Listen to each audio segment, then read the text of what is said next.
Have you ever wondered why, in certain relationships, even when you give your all, the other person always seems to ask for more, as if your limits were invisible? Perhaps you have felt that you are being exploited, but at the same time, you are unable to refuse, as if you're saying yes, even when your whole body is screaming no. If this resonates with you, allow me to propose an uncomfortable but liberating hypothesis. Maybe it's not just about the other person. Maybe there's something in you that repeats this cycle silently, incessantly, because you need to act out something unresolved. And that's what we're going to explore together. Here, I won't offer quick fixes. I'm not interested in consoling, but in revealing. Because your pain, that feeling of being invaded, ignored, disrespected, is not a flaw. It's a symptom. And every symptom is a key, a warning from the unconscious, a note whispered by a part of you that still lives in the past. So let's listen. Let's dive in. Imagine a woman named Clara. Clara is exhausted. Friends constantly ask her for favors.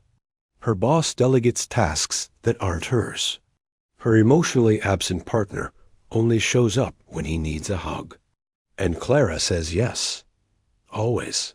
Even when something inside her shrinks. Even when her inner voice whispers, "You don't need this." She doesn't listen. She gives in until she gets sick. Until she loses herself. You may not be named Clara, but you may carry the same wound. Why does anyone tolerate so much? Why repeat relationships in which your own limits are disregarded? Because deep down, there is an unconscious desire for recognition.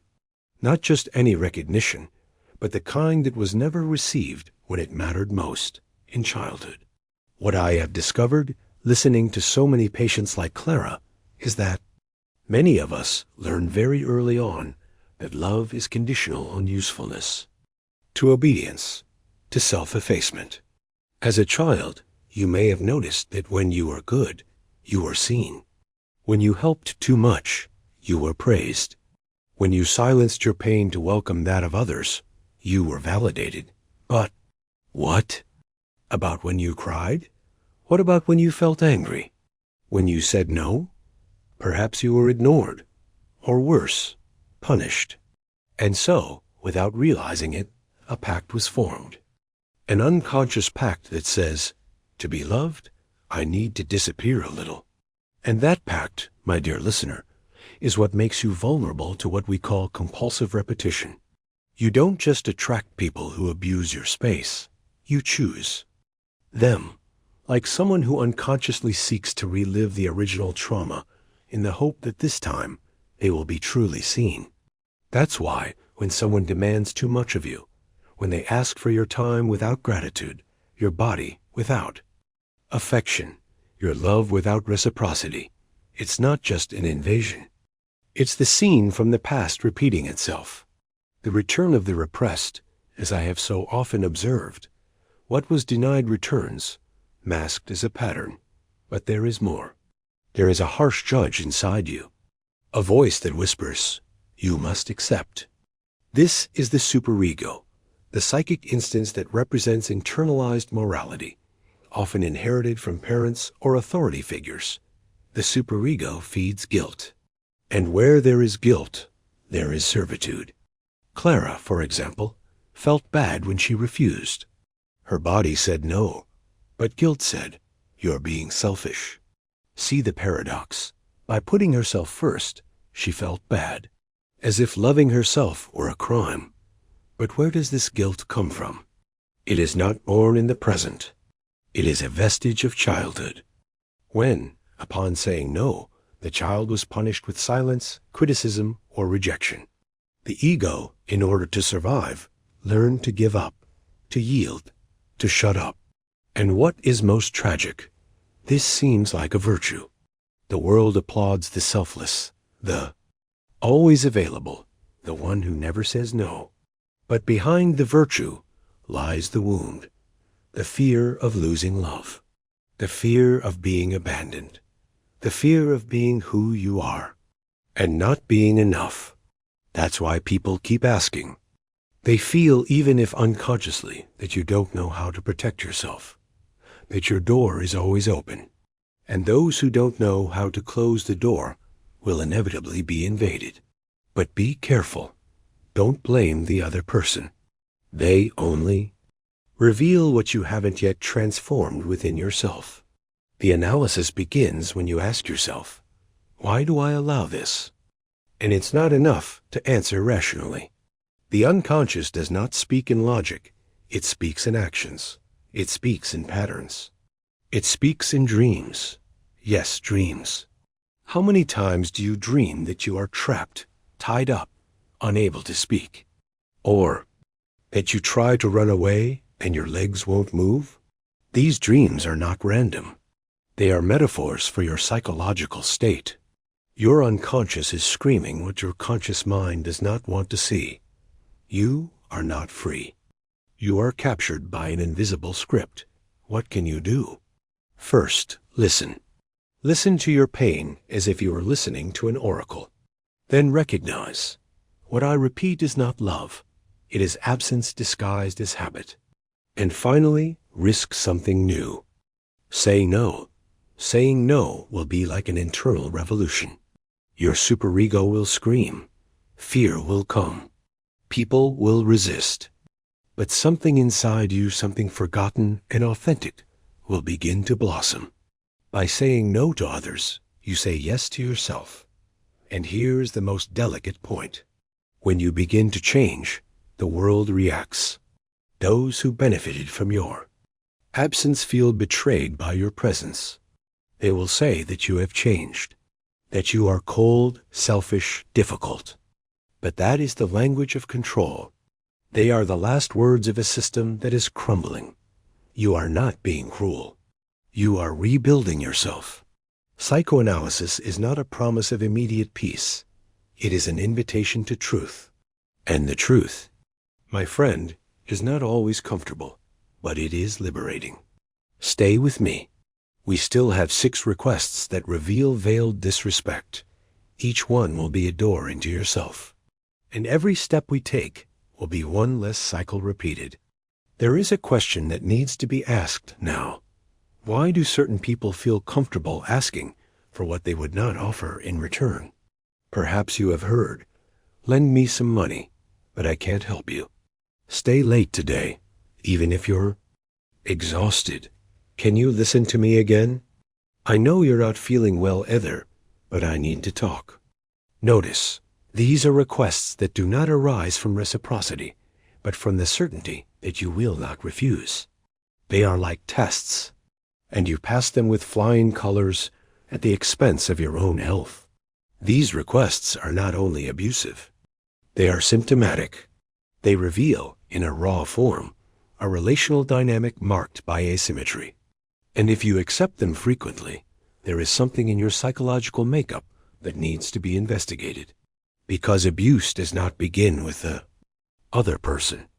It begins with your difficulty in recognizing yourself as a subject of desire. Let's call it what it is. When someone demands your constant attention, even when you are emotionally exhausted, that person is not asking for company. They are demanding a function. You cease to be a human being and become a resource, a dispenser of comfort, an object. And what is most painful? You accept it. Because deep down, you believe that by being useful, you will be loved. This is where a concept one developed through analytical listening comes in, identification with the lost object. Many of those who repeat these patterns of self-annihilation lost, at some point in their childhood, the feeling of being seen for who they really were, and in order not to lose the bond with their figures of affection, father, mother, caregivers, they learned to be what the other person needed. This is the root of the false personality. The child stops asking, who am I? And starts asking, who does the other want me to be? And this question is never answered truthfully. Because the other, due to immaturity, narcissism, or emotional limitations, does not know how to love unconditionally. They only know how to love conditionally. And the child, hungry for affection, accepts it and internalizes the belief, if I give the other person what they want, maybe they will love me back. It is a childish hope, but it grows with you. It becomes a habit. It becomes your identity. And that is why, when adults ask for more than they should, more time, more favors, more silence, more forgiveness, you comply, even when it destroys you. This is not altruism. It is a compulsion to repeat. A patient, whom I will call Raphael, used to answer his boss's calls at 3 in the morning. He worked himself to exhaustion. And when I asked him why he didn't set limits, he replied, because I'm afraid of losing everything. Note the word everything. His boss wasn't just an employer. He was a symbolic substitute for his father, a father who never valued him unless he sacrificed himself. And work became the new altar of sacrifice. Like Clara in the previous section, Raphael relived the same scene, the desire to be accepted, even at the expense of his own integrity. And what keeps us in this position is what I call moral masochism, a part of the psyche shaped by years of criticism, rejection, and invalidation, believes that suffering is noble, that endurance is a virtue, that giving up is proof of love. But that's not love, it's imprisonment. And the more you accept the unacceptable, the more the other person tests your limits. Because unconsciously, you teach them. You can ask, I won't leave. But why don't you leave?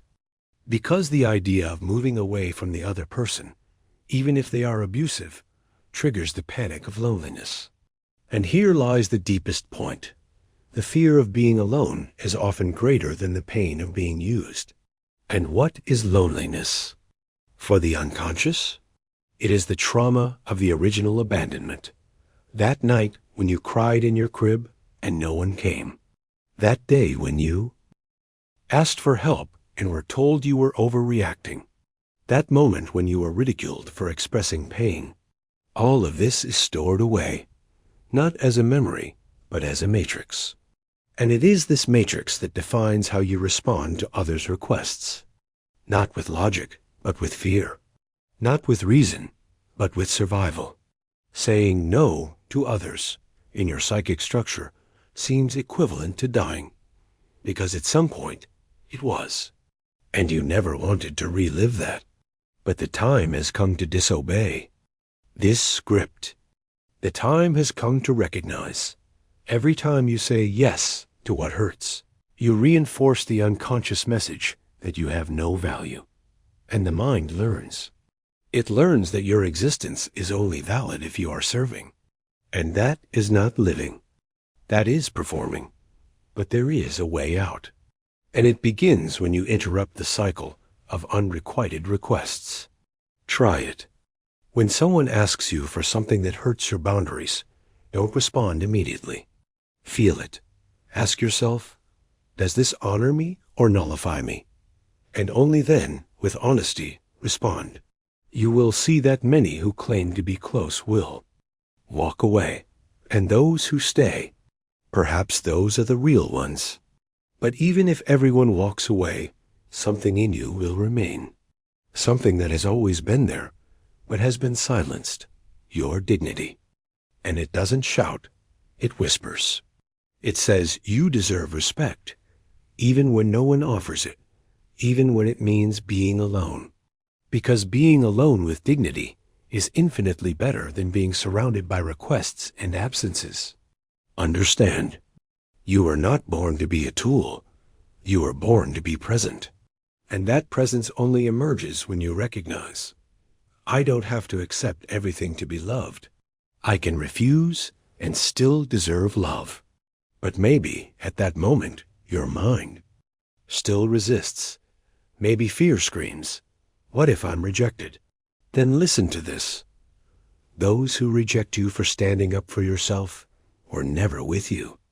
They were with the domesticated version of you, the functional version, the version that doesn't rock the boat, But your soul ...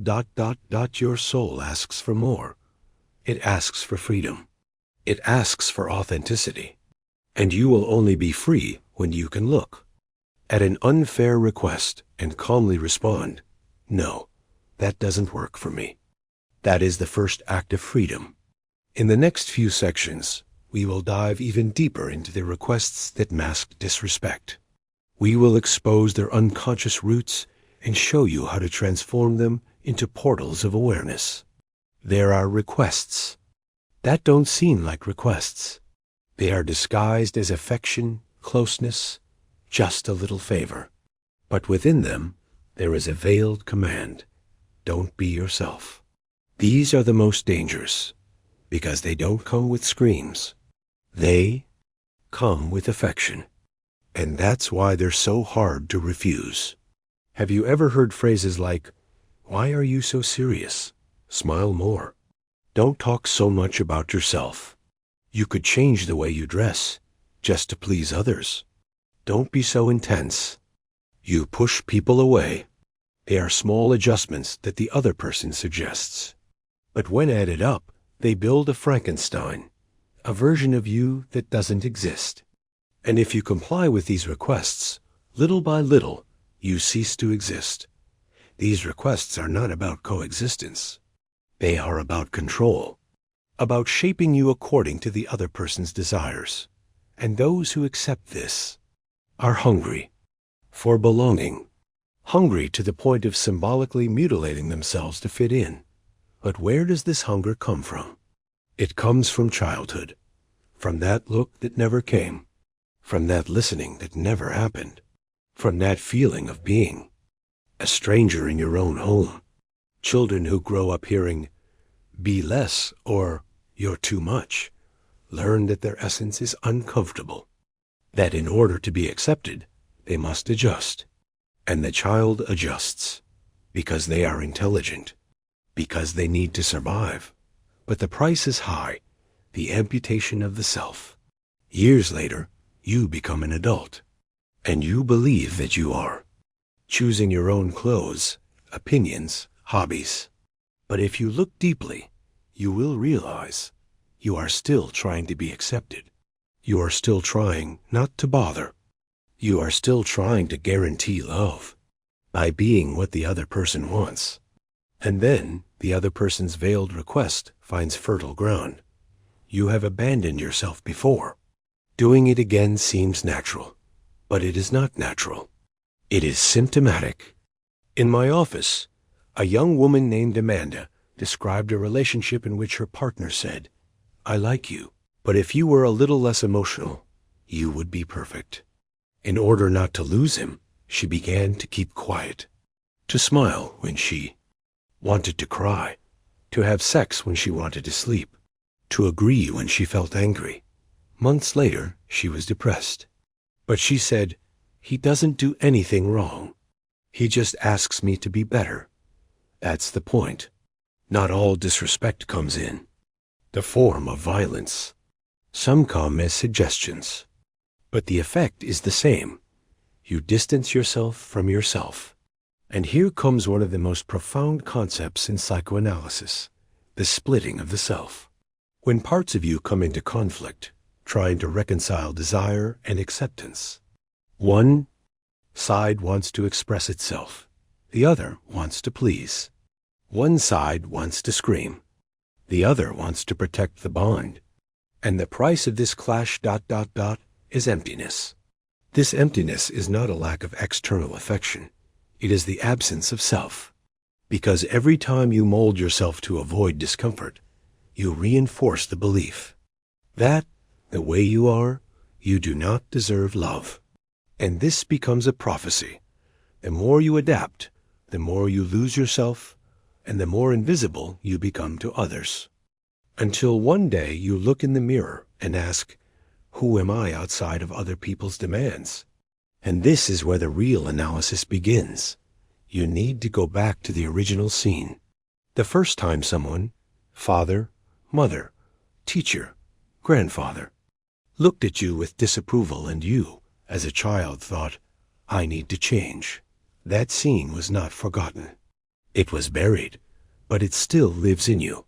Like software running in the background, determining every yes you say with pain. But there is something that few understand. The other person feels it. Unconsciously, they realize that you don't respect yourself. And because of that, they keep asking. Because external disrespect is a reflection of internal disrespect. The world treats us the way we treat ourselves. This is not a fault. It is a key. If you change the way you relate to yourself, the world will change the way it relates to you. But this change requires courage, because it means losing some bonds. Bonds that may sustain your self-esteem. Bonds that make you believe you are loved, but that love is conditional. And love that requires you to betray yourself is not love. It is a pact of silence. Deep analysis shows that behind the fear of saying no is the fear of reliving childhood exclusion. The moment you were excluded from the table, from the group, from being preferred. And now, you do anything to be included, even if it means nullifying yourself. But here's the truth. Inclusion that costs you your essence is not worth the price. So what to do when faced with these subtle requests?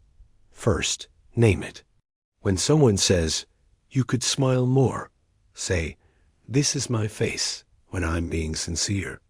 When someone suggests you change, ask, "Do you love me, or do you love the edited version of me?" Yes, you can say that. And when you do, something breaks, but something is freed. Maybe the other person will back off. Maybe they'll get angry. But what matters is what happens inside you. A new narrative is formed. One where you no longer need to negotiate your identity in exchange for affection. And that is internal revolution. You will notice that, little by little, new requests will arise. More respectful, more human. Because you have sent out a new signal. Someone whole lives here. Someone who listens to themselves before responding. And those who don't know how to deal with this wholeness will walk away. But that's not a loss. It's natural selection in relationships. Psychoanalysis teaches us that we are only truly free when we can bear the pain of separation. And there is no greater pain than losing someone who never saw us whole. But this loss is liberating, because in the place of the other, you emerge. And you did not come into this world to be molded. You came to be expressed. Your body, your voice, your gestures, all of this is poetry. And poetry does not ask for permission. It simply exists. In the following sections, we will delve into even more camouflage requests, those that come as love but hide domination. And you will learn to recognize them, not with anger, but with awareness, because when you understand, you no longer need to bow down. There is a type of request that is not spoken aloud, but is felt in the air. A request that hangs in the air, that weighs heavily, that demands, even without words. And you, without realizing it, comply. I am talking about that look that demands attention, even when you need silence.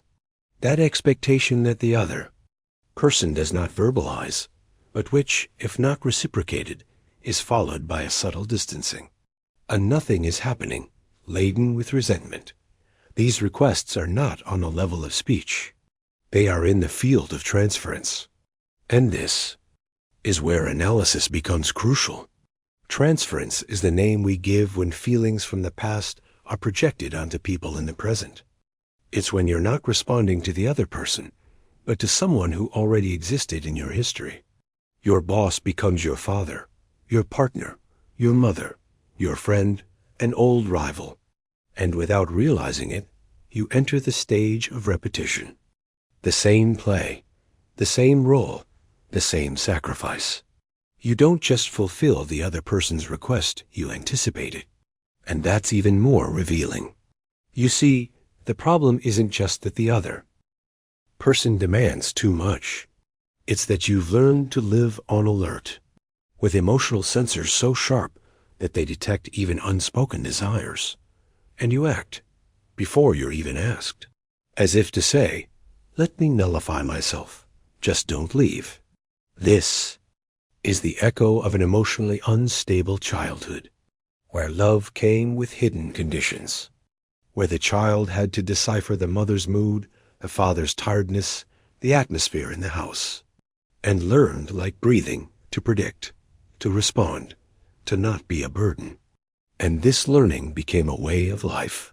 But it comes at a very high price, because living by anticipating the desires of others is living in constant debt. It is never being at rest. It is living in a psychic vigil that exhausts you, that ages you, that slowly kills spontaneity. Have you ever stopped to notice how many times a day you ask yourself, will they like it? Am I being too much? Is this acceptable? That voice is not yours. It is your introjected superego, the voice of the other transformed into a watchdog. And this watchdog never sleeps. When someone makes an emotional request, listen to me. Do you understand me? Hold me. Even when you are falling apart, you respond. And why? Because you feel responsible for other people's emotions. And that is a kind of prison, one of the cruelest. Emotional responsibility has been distorted into emotional servitude. You feel guilty for not responding, for not healing, for not saving.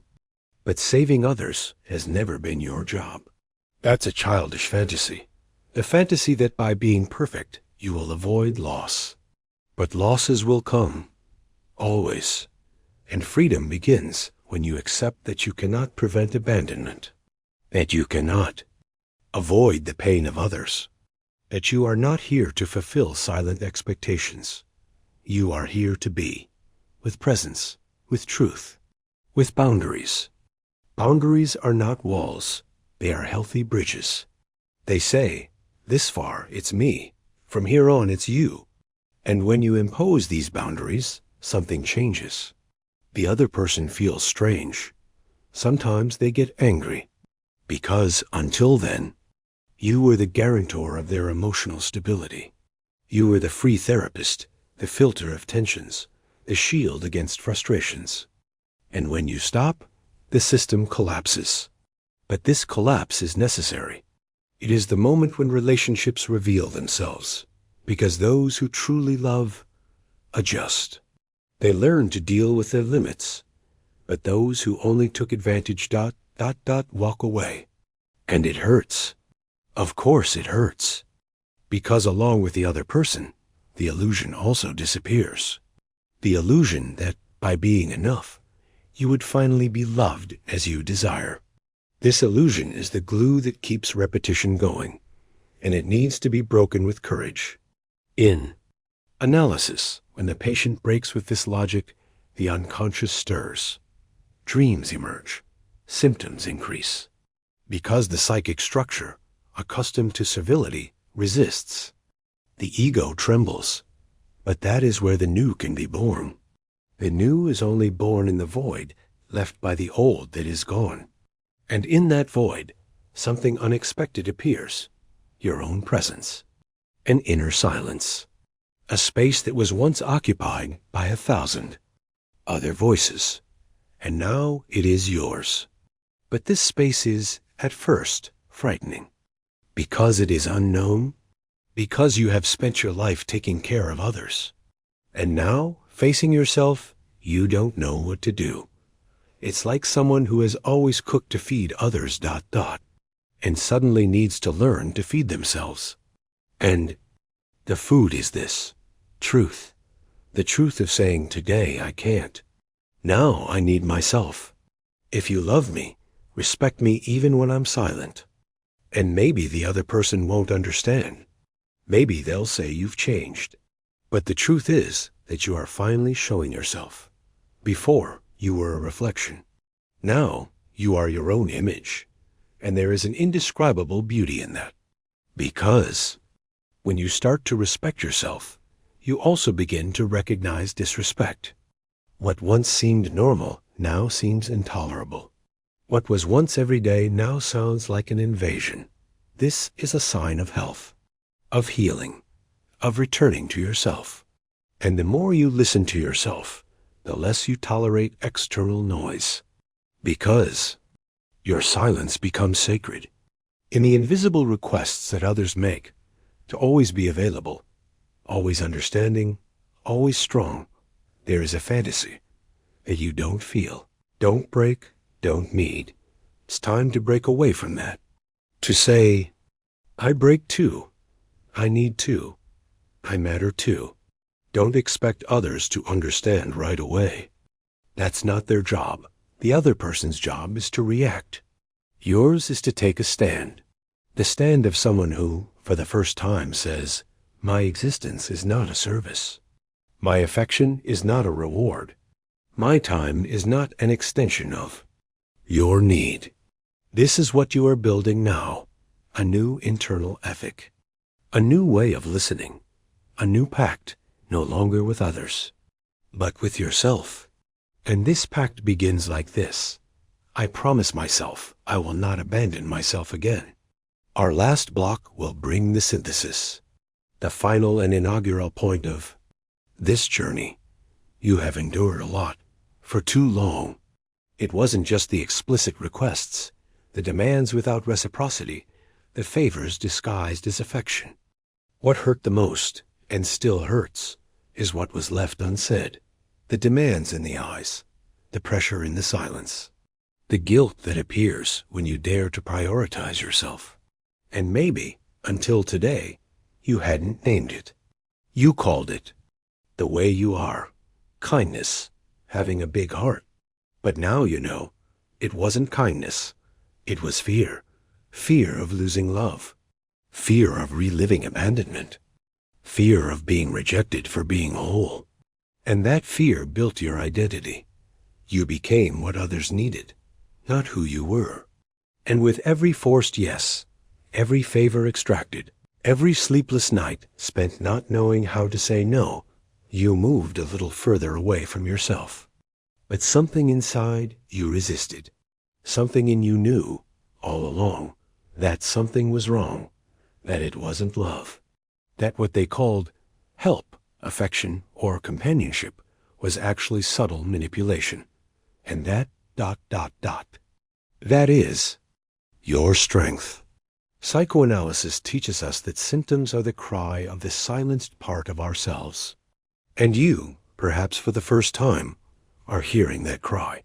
You are allowing it to speak. And what it says is simple and devastating. I'm tired. Tired of being a backdrop in other people's stories.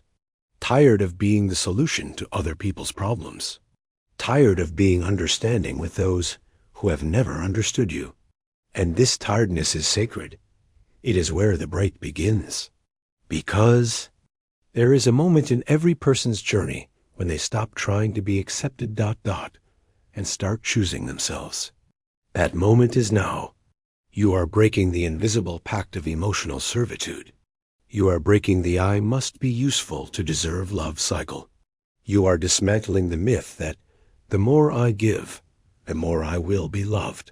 Because deep down, you already realize that giving too much did not bring love. It brought dependence. It brought invasion. It brought resentment. And the absence of love is not in the other person. It is in the way you withdrew from yourself to become functional. But enough is enough. You no longer need to be the therapist for those who do not listen to you, the shoulder of someone who never asked you how you are, the refuge of those who abandon you when you need them. You have the right to withdraw, and this withdrawal is not selfishness. It is self-preservation. It is psychological maturity. It is, finally, the emergence of the ego in its most noble function, to mediate, protect, integrate. For years, your ego was dominated by the cruel superego, the one that said, you have to endure, and by the desperate-eyed, the one that begged, just don't abandon me. Now the ego is emerging as consciousness, as the center of choice, as the lucid judge between what serves and what corrodes. And what you begin to say, in a low but firm voice, is, I exist. Existing is more than being present for others. It is being present for yourself. It is recognizing that behind fear, there is desire. The desire to be respected, to be loved completely, to be seen without having to sacrifice yourself. And that desire is legitimate. It is your compass. It is your soul asking for space. But be prepared. As you change, the world around you will become disorganized. People who used you will get angry. They will accuse you. They will try to win you back with guilt. And you will feel, maybe I'm overreacting. No, you're not. You are, for the first time, being proportional. You are putting the weight of your pain on the scales of the relationship. And if the scales cannot bear it, it is because they were never balanced.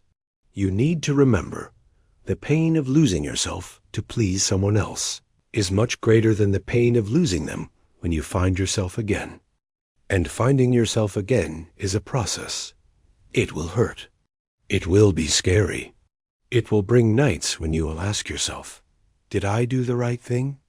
And on those nights, remember this, every no you said was a yes to your healing. You are breaking transgenerational patterns. You are interrupting a lineage of silence, emotional servitude, and pacts disguised as love. And that takes strength. You are not weak for arriving here tired. You are strong for having resisted for so long. But now it's time to experience something else. To experience bonds that don't require you to give up yourself. To experience relationships in which your limits are not obstacles, but guidance. Where your sadness doesn't scare people away, but invites them to be truly present. And these bonds exist. But they only reveal themselves when you reveal yourself. So allow yourself to be whole. Say no when you want to. Say yes when you feel like it. Be silent when you need to be. Speak up when necessary. Cry, laugh, displease. Yes, displease. Because true love begins when you accept that you won't please everyone, but you please yourself.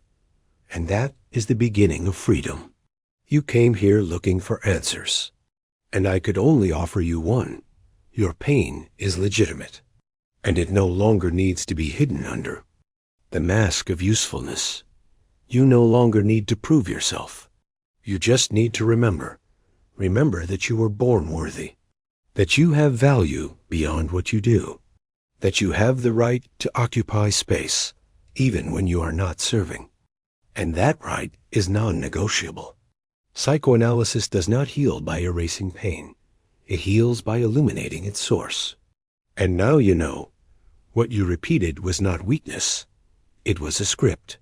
But scripts can be rewritten, and you are writing yours. From here on, everything changes. Not because the world has changed, but because you have changed the place from which you look. Now you look at yourself, and you see not a mistake, but a story. Not a burden, but a process.